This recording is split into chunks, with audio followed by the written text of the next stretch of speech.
નમસ્તે મિત્રો, મિથોલોજી ભારતમાં તમારું સ્વાગત છે. ચાલો આપણે આપણી સંસ્કૃતિ અને વારસા વિશે વધુ જાણીએ. નમસ્કાર.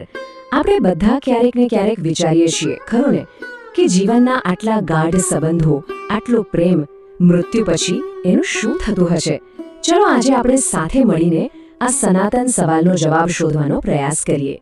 તો સૌથી મોટો સવાલ એ છે કે શું મૃત્યુ પતિ પત્ની જેવા અતૂટ બંધનનો પણ અંત લાવી દે છે?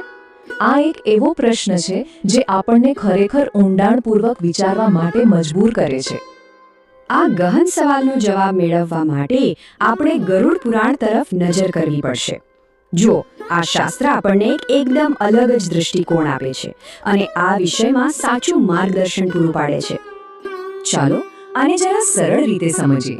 ગરુડ પુરાણ કહે છે કે શરીર અને આત્મા આ બે તદ્દન અલગ વસ્તુઓ છે. આપણા જેટલા પણ દુનિયાવી સંબંધો છે, જેમ કે લગ્ન, એ બધા આપણા આ ભૌતિક નાશવંત શરીર સાથે જોડાયેલા છે.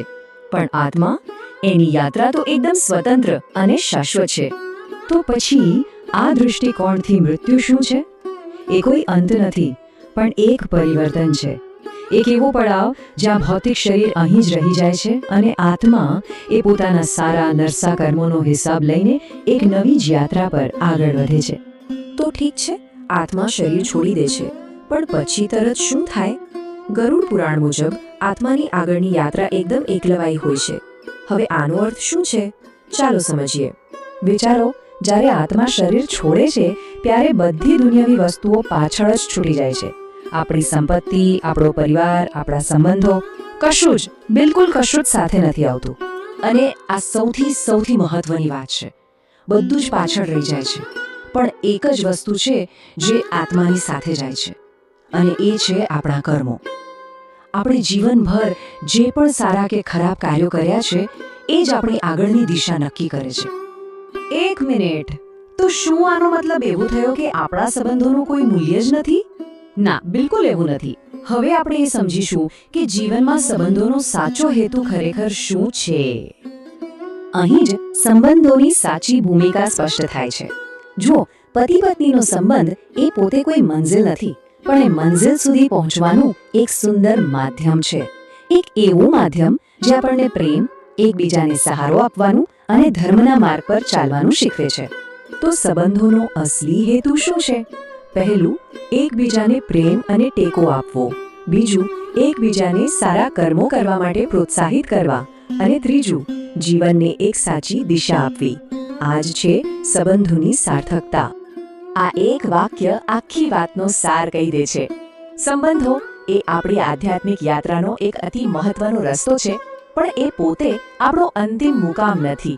અહીં આપણે બે શબ્દો વચ્ચેનો ભેદ સમજવો પડશે. એક છે મોહ, એટલે કે સંબંધો સાથેનું એવું જોડાણ જે અસ્થાયી છે અને જ્યારે તૂટે છે ત્યારે દુઃખ આપે છે. અને બીજી બાજુ છે ધર્મ અને કર્મ, એટલે કે આપણા સાચા કર્તવ્યો જે આપણા આત્મા માટે એક સકારાત્મક રસ્તો બનાવે છે. તો આ બધી ચર્ચામાંથી આપણે શું શીખ્યા? સાર એકદમ સ્પષ્ટ છે. ગરુડ પુરાણનો મુખ્ય સંદેશ એ જ છે કે જીવનમાં મોહ કે આસક્તિ કરતા આપણા કર્મ અને ધર્મને હંમેશા વધુ મહત્વ આપવું જોઈએ. હવે આ બધું સાંભળીને નિરાશ થવાની બિલકુલ જરૂર નથી. આ કોઈ નુકસાન કે ખોટનો સંદેશ નથી.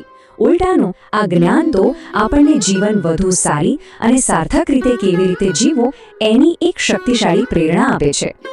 અને અંતે આ જ સત્ય આપણને સાચો માર્ગ બતાવે છે. જ્યારે આપણે એ સમજી જઈએ છીએ કે અંતે તો માત્ર આપણા કર્મો જ આપણી સાથે આવવાના છે, ત્યારે આપણે આપણી દરેક ક્ષણને વધુ હેતુપૂર્વક અને સદાચાર સાથે જીવવા માટે પ્રેરિત થઈએ છીએ. વિડીયોને લાઈક આપવાથી માઇથોલોજી ભારત ખ્યાલ આવશે કે આ વિડીયો કેટલા લોકોને ગમ્યો છે. તો વિડીયો ગમ્યો હોય તો સબસ્ક્રાઇબ, શેર, લાઈક આપવાનું ભૂલતા નહીં.